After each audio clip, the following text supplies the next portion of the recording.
Where am I?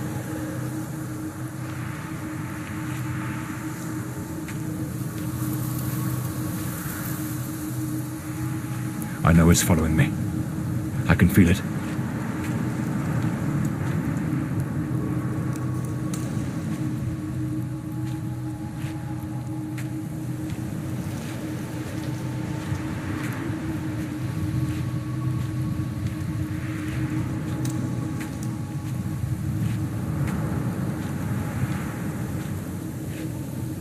I shouldn't have taken such a risk.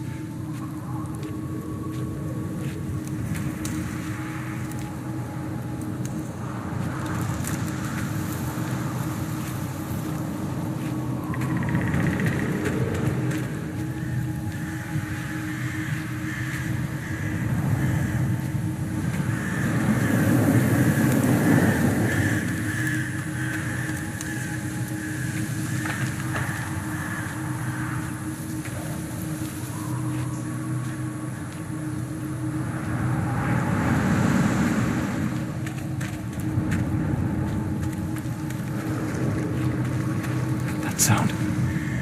It's coming from the river.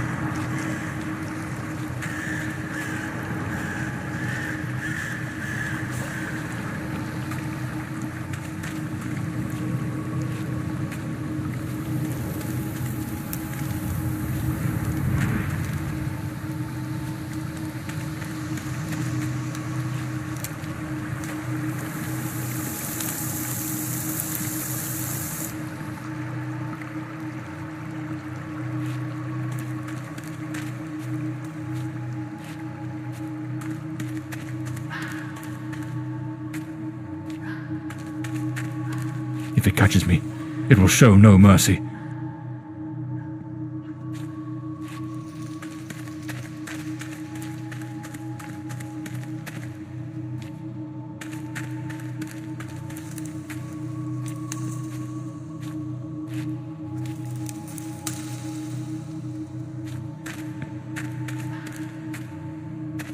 I know it's hidden somewhere in this forest.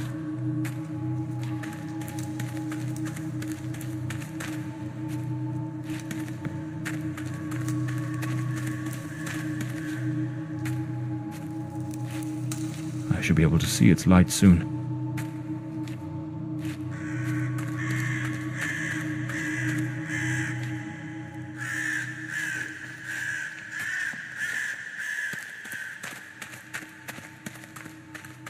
At last, I can gather my strength and plan how to face that monstrous thing.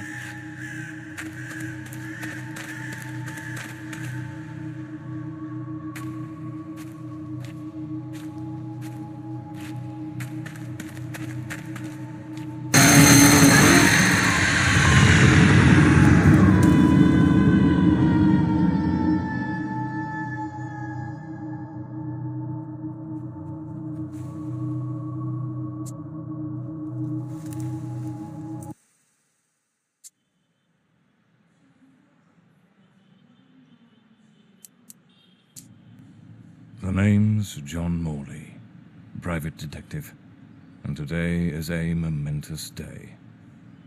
After enduring the most exquisite tortures at the hands of those blasted nurses, and being pumped full of enough medicine to fell an ox, today I'm finally free. Who would have thought that the case of the Red Shoes murder would end the way it did? A stormy night, soaked to the skin, wrestling that brainless killer on a rooftop. Then a slip and a 5-story plunge. It appears you're awake at last. We had considerable difficulty rousing you earlier this morning, so I deemed it best to let you rest a while longer. I bring you good news. The latest test results are favourable, and the doctor has authorised your discharge. You are now officially ready to go. I have placed your belongings on the table. Oh, and a lady stopped by this morning with some clothes from the dry cleaner. I've been having nightmares. The doctor has prescribed some medication that should help address any residual effects. This should assist in alleviating your nightmares. My belongings? I thought everything was already in the room. There are a few valuables and some coins we kept for safekeeping. They are in the box on the table. So I'm better now. Yes, you are much improved. Both your physical and psychological assessments have been satisfactory, and there are no impediments to your returning to your normal life. A woman brought my clothes from the dry cleaner. Was it Penny? I couldn't say. She arrived quite early, before my shift began. I've placed the garments in the wardrobe to keep them from getting wrinkled. Now, if you'll excuse me, I have other patients to attend to. I wish you all the best.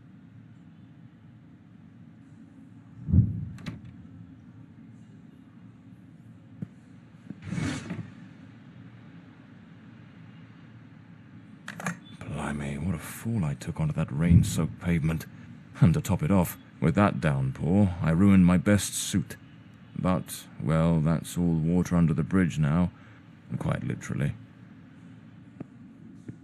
I'd better get dressed. The hospital gown that ties in the back doesn't exactly scream professional.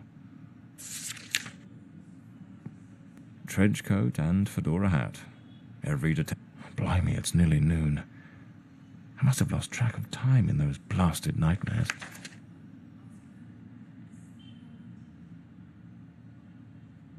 Story of my life.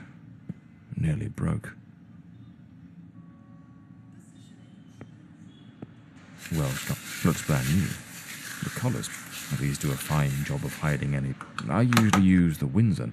I should get myself a pair of Derbies. Or brogues. They're much more comfortable. So the mystery woman who took my clothes to the cleaners was Penny after all.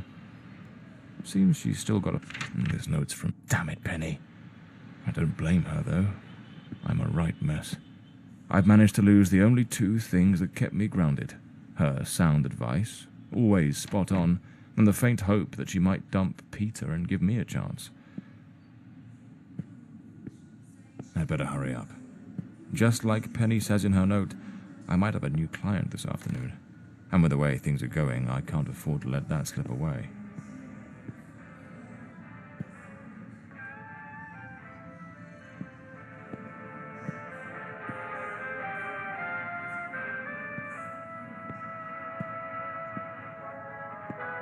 All right, let's get moving. Today's the first day of the rest of my life.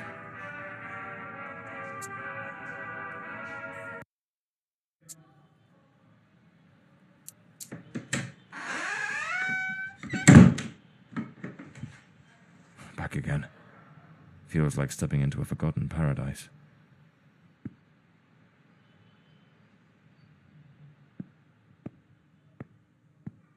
Everything's got that same old charm, and yet feels oddly new. This hospital stint's given me a bit of a new outlook. Maybe I'll take it a shade easier from now on, sticking to cases that don't demand a trip to the morgue.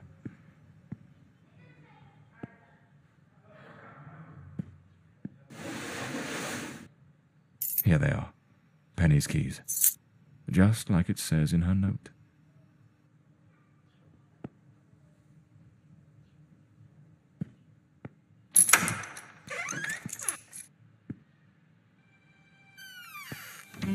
Even the coppers missed it. The slant on the letter E. My files. This case is worth its weight. The umbrella with a bullet hole. Souvenir from the marksman case. Nearly Penny's desk. I ought to give her a ring and try to sweet talk her into coming back. So this is Peter. That smug grin's got "punch me" written all over it. The murder weapon from the cadaver collector case. Nasty business, that one.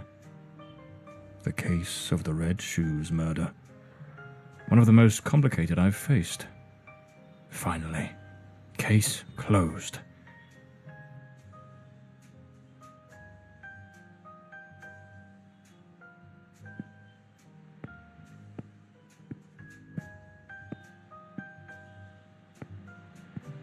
My desk, strangely tidy. Normally it's buried under papers, notes, bits of evidence. Penny must have wanted to leave everything spick and span before she walked out on me. Another one of my cards. But this one has my last name circled. The drawer. It's locked. But there doesn't seem to be a keyhole.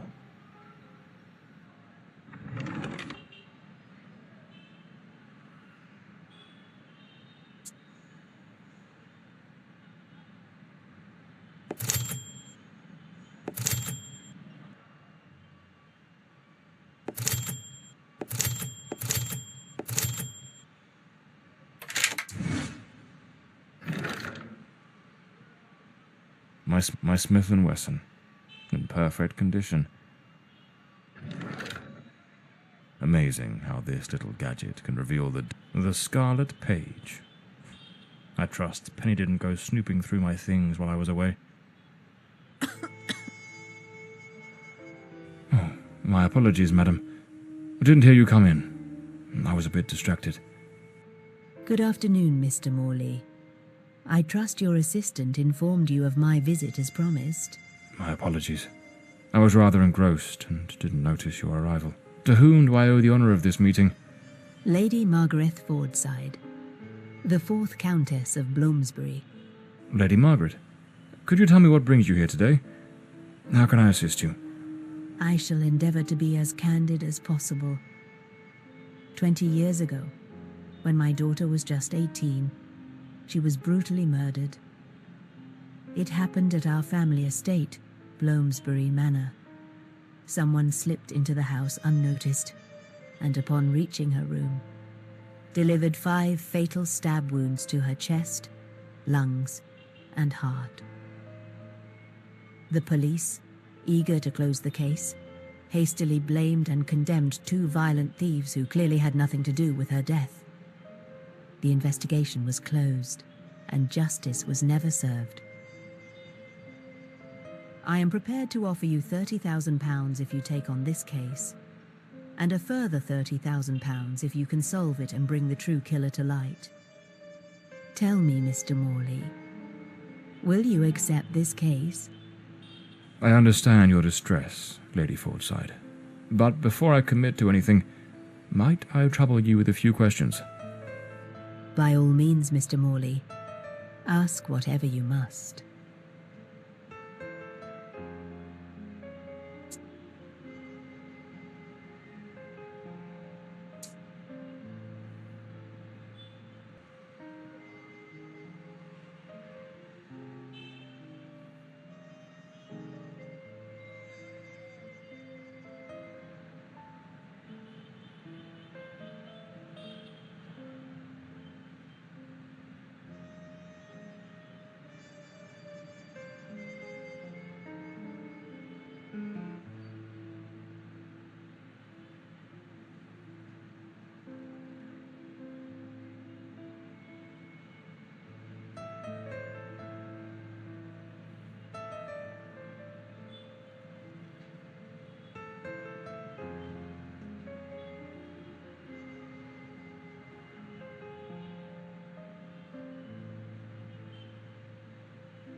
Tell me about the men the police arrested. Why are you so certain they weren't guilty?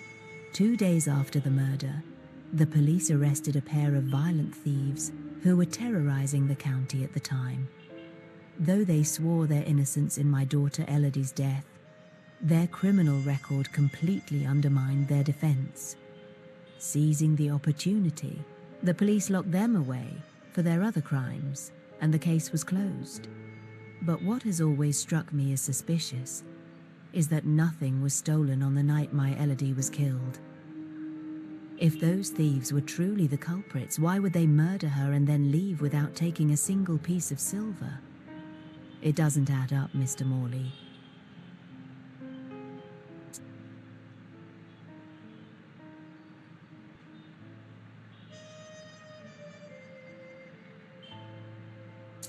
Tell me about Bloomsbury Manor. Do you still reside there? After Elodie's death, I abandoned the estate. I couldn't bear to remain there, to live within those walls. Even now, when I visit the manor, it still feels as though I can hear her footsteps echoing through the halls, her voice humming that old melody, the delusions of an old woman who has mourned her daughter for far too long, Mr. Morley. No mother should ever have to bury her child. Should you accept the case, Bloomsbury Manor would likely be the best place to begin the investigation. I shall not impede your work, as I now reside at Bedford Square, in the heart of the city.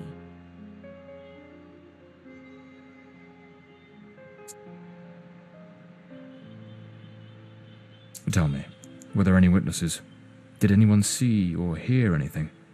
It happened at midnight. The house was practically empty at the time, with only a few servants and a guest who was sleeping in the west wing. I was the only one who might have heard something, as my room was next to hers. Unfortunately, I had taken a sleeping draught and fell into a deep slumber. It is a decision I shall regret for the rest of my days. Well, I believe I have all the information I need to get started. I accept the case and will begin the investigation immediately. I'm pleased to hear that. My butler will bring you the £30,000 tomorrow morning. Now, if you'll excuse me, I have matters to attend to. Once you uncover the culprit, contact me at once, and I shall promptly deliver the remaining £30,000. Please, Mr. Morley, unravel this harrowing mystery that has tormented me for so long.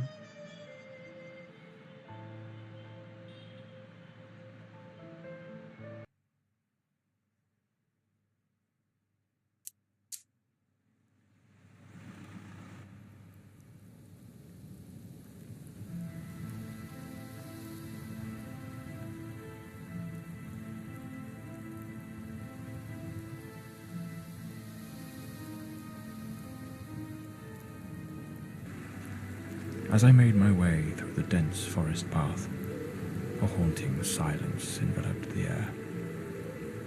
It was as though the very night of the crime still lingered here, shrouded in an eerie calm.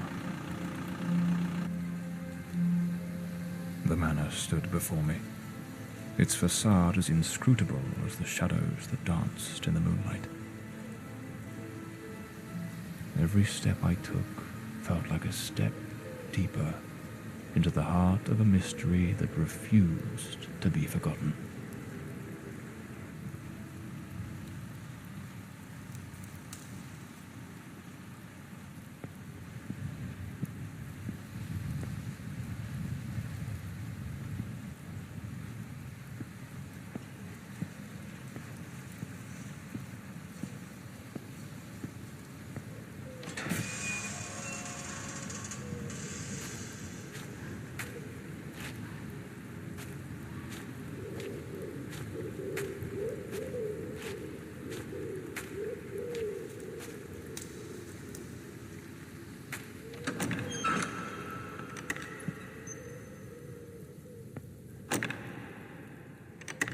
Not a sound. The stillness feels heavy, like it's hiding something.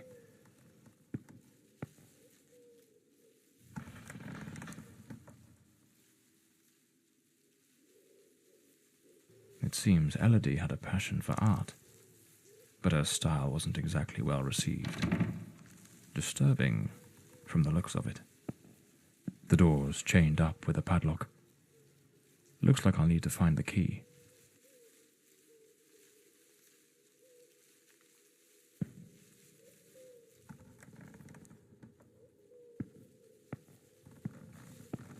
A blue moon, fitting for a place haunted by its own secrets.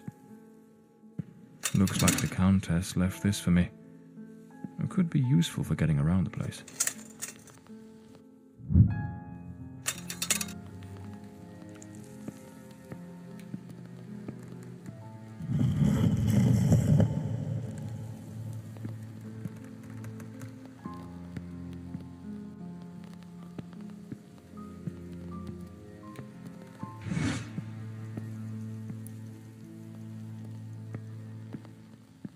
a globe resting in a beautiful wooden stand.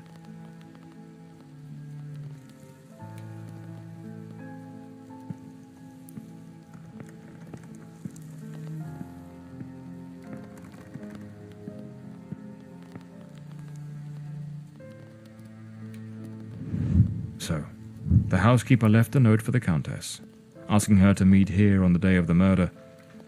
I wonder what truly happened during that encounter. Very well.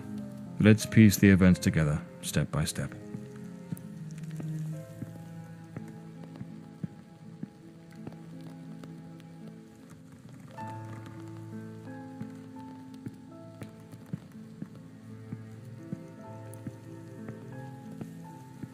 Two chairs. One of them knocked over. The housekeeper's cup is still here. Tea spilled across the table. She never got to drink it. Looks like someone arranged tea in the library that day. An empty envelope. Did the housekeeper hand the countess a letter? Lipstick stains. Same shade the countess wore when she visited my office. It seems they met here. But something went wrong during the conversation. I am very angry. After all these years of service, this is how you repay me? Walking away like this? I'm sorry, madam, but the situation has become unbearable. My bags are already packed.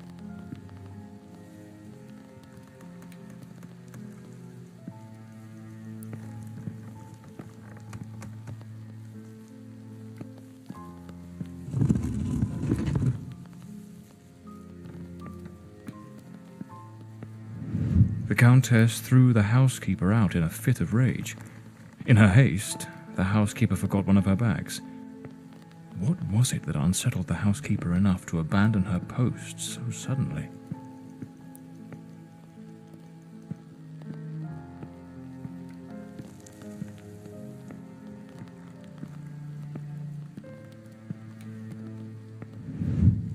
Lady Fordside, still seething, burned something in the fireplace.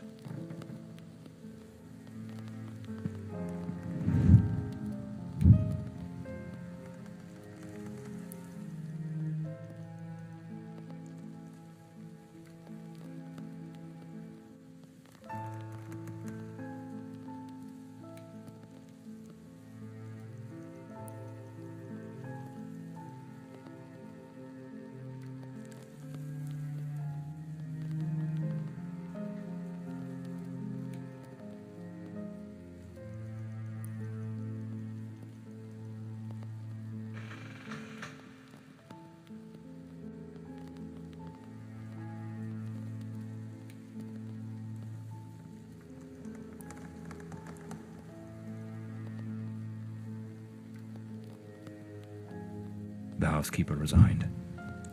Seems something, or someone, troubled her greatly. Enough to break the long-standing family tradition tying her to this place.